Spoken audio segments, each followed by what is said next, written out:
pas le faire en écrivant sur papier, alors allons-y. Parce que ce que j'ai découvert tout au long de ma vie, c'est que je me considérais comme un petit faible.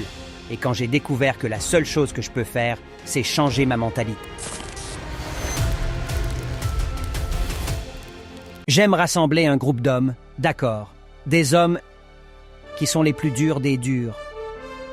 Et je veux être avec ces hommes et je veux les voir souffrir, car je souffre aussi en même temps que vous, mais je veux les voir surmonter cela. Je veux voir de quoi vous êtes fait. Je veux voir comme si c'était presque le Colisée. Allons.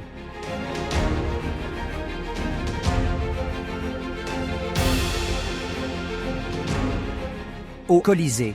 Et la seule façon de savoir qui est le plus fort, c'est de souffrir. Vous ne pouvez pas le faire en écrivant sur papier, alors allons-y.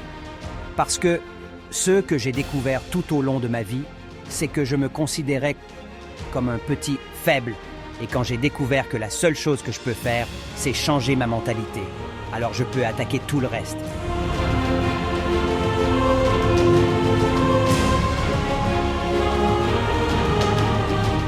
Et je trouve ça fascinant.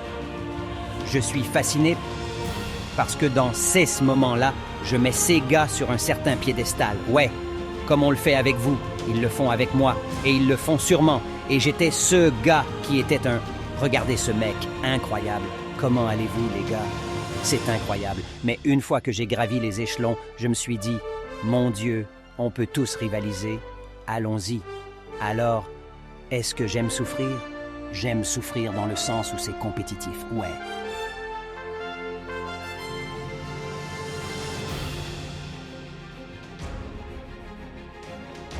Ça fait ressortir le meilleur de moi et de tout le monde.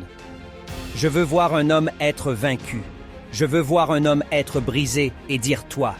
J'adore ces hommes. Ces hommes, je les aime, mais ils sont très peu nombreux. Il y en a très peu d'entre eux et très peu sont prêts à y aller plus d'une fois. Beaucoup de gens, même ceux qui ont fait des opérations spéciales, ça les met à terre, à un point où dans leur esprit, ça les a vraiment malmenés. Quand je passais par l'entraînement para-rescue, ce qui m'a vraiment marqué, c'est que je me suis dit que je ne le ferais qu'une seule fois. Et c'est le cas pour beaucoup de gens en opération spéciale. Et en fait, pour n'importe quoi de dur, dès qu'ils disent ça, ils se trompent eux-mêmes. La vérité, je dois vous dire, en dehors de la caméra, nous parlons de quelque chose maintenant. Nous allons vers quelque chose de cool. D'accord. Enfin, nous sommes déjà sur quelque chose de cool. Mais j'ai beaucoup travaillé avec des athlètes et à la fin de leur carrière, ils ont fait d'énormes sacrifices toute leur vie pour atteindre la NFL. Ils ne sont prêts à le faire qu'une seule fois, n'est-ce pas? Et quand c'est terminé, leur identité est liée à cette chose pour toujours et ils ne font que répéter les histoires de cette époque encore et encore. Je les vois avoir une deuxième moitié de vie très difficile, j'essaie de les aider avec ça. J'ai observé cela avec des hommes d'affaires et vous et moi en parlions hors caméra. Ces dernières années, j'ai commencé à découvrir quelque chose en moi depuis que je suis sur les réseaux sociaux et que j'enseigne ces choses. Si vous m'avez soumis à ce test du miroir ces dernières années, quand je regarde dans ce miroir de responsabilité, je commence à voir un mec qui faisait des trucs dingues, qui était cool dans sa vie, qui a vraiment accompli des choses, et toutes ces distinctions, les gens vous suivent, ils vous écoutent, ils pensent que vous êtes quelque chose de spécial. Vous avez ça, j'ai ça. Clairement, les différences dans nos vies sont trop vastes pour même mentionner ce que vous avez réalisé. Les choses que vous avez surmontées sont complètement différentes des miennes, mais je commence à réaliser quelque chose à propos de moi-même que je veux offrir au public en cadeau et je veux que vous en parliez. Vous savez, j'ai simplement accepté que je ne serai heureux que lorsque je travaillerai dur pour quelque chose. Donc je ne serai heureux que lorsque je progresserai. Je ne veux pas parler des trucs que je faisais avant. Je veux faire quelque chose de grand dans ma vie. Je ne sais pas si je peux atteindre le niveau mental que vous avez, mais je pense que tout le monde ici doit savoir quelque chose. Si vous pensez juste que vous allez faire quelque chose temporairement une fois, vous serez malheureux quand c'est fini, non? Et vous, regardez-vous dans le miroir en ce moment, Goggins. Regardez-vous dans le miroir de la responsabilité aujourd'hui. Qu'est-ce que vous voyez et quelles sont vos pensées à ce sujet? Dites-nous en plus. Ce qui m'est arrivé, c'est que j'étais un gars ordinaire et j'ai créé ce Goggins. David Goggins, c'est David Goggins. Xander Goggins. David Goggins est un gars calme et posé qui prend du recul. Il était autrefois un gamin faible. Maintenant, il est juste un gars ordinaire. Goggins est un gars qui est prêt à s'attacher les jambes pour se donner à fond. Dans ce livre dont vous parlez de David Goggins et aussi de Goggins. Ce que j'ai réalisé dans ma vie, c'est que Goggins, c'est celui que j'aime. Goggins, c'est celui que j'ai créé. Mon père a créé David Goggins, j'ai créé Goggins.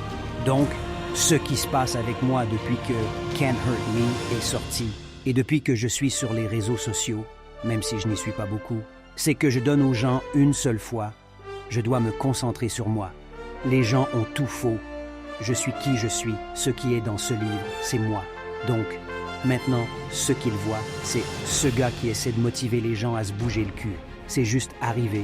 Je n'ai pas planifié de devenir un SEAL, de passer à l'école des Rangers et tout ça, ou de battre des records. Je n'ai pas cherché à plaire aux gens, à dire « Payez-moi maintenant, j'ai une super histoire, j'ai une... » Non, je n'en ai rien à faire. Et je réalise maintenant que ma vie en est venue à un point où les gens me connaissent. J'ai des abonnés et tout ça. Mais la plus grande dépression de ma vie, c'est que tu te perds dans tout ça. Tu te perds vraiment et les gens disent « Mais mon compte, tu changes. Je comprends tout ça. Mais qu'est-ce qui te motive dans ce livre ?» Ce qui te motive, ce sont des histoires que je te raconte sur ce que j'ai fait dans ma vie. Une fois que j'ai arrêté de vivre ça, je ne suis plus moi. Je ne suis plus le gars dont tu es maintenant motivé. Donc, là, dans le miroir, je suis revenu à Goggins. Maintenant, je cours de nouveau 100 miles par semaine. Je redeviens celui que j'ai vu et dont je parle à ma copine tout le temps. Tu voyages, tu parles, tu manges toutes ces conneries. C'est génial pour la plupart des gens. Je suis Goggins. Mais ce qui fait de moi, c'est le cachot et les gens qui marchent. Oh mon Dieu, ils sont bons. Oh mon Dieu, tu n'as pas de paix d'esprit. Tu ne comprends pas. Les faibles qui m'écoutent se mettent dans tous leurs états à cause de ma façon de parler. Eh bien, tant pis pour eux. Ce qui m'a changé, c'est que j'ai dû être dur envers moi-même, oui, et je dois continuer à me pousser à fond. Si cette vidéo vous inspire, alors n'hésitez pas à vous abonner pour être informé en temps réel chaque fois que nous publions une nouvelle vidéo. Rejoignez la communauté de guerriers et de guerrières.